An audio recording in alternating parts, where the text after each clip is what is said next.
Zdravím vás, priatelia, dneska si predstavíme túto krásnu taliansku kolobežku s názvom Agusta Rapido Oro. Ideme na to.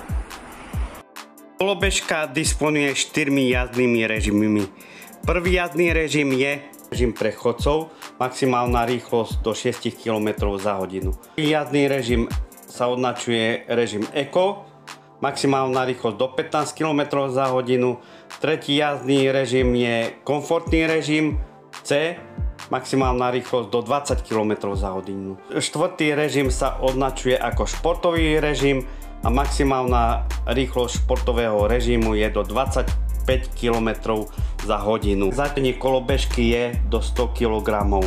Menovitý výkon kolobežky je 500 W. Kolobežka má ochranu IPX4, to znamená, že je vhodná do vlhkého a daždivého prostredia. Displej disponuje veľkosťou 3,96 palca. Táto kolobežka disponuje dvojitou kotúčovou brzdou. Pneumatiky kolobežky sú bezdušové 10-palcové. Materiál rámov kolobežky.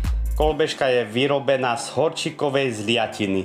Maximálne zaťaženie kolobežky je do 100 kg a použiteľný terén, na ktorom môžete jazdiť s touto danou kolobežkou, je vhodná na cementovú a asfaltovú dlažbu.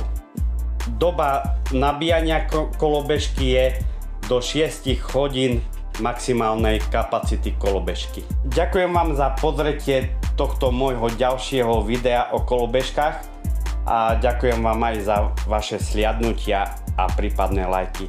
Dovidenia, priatelia!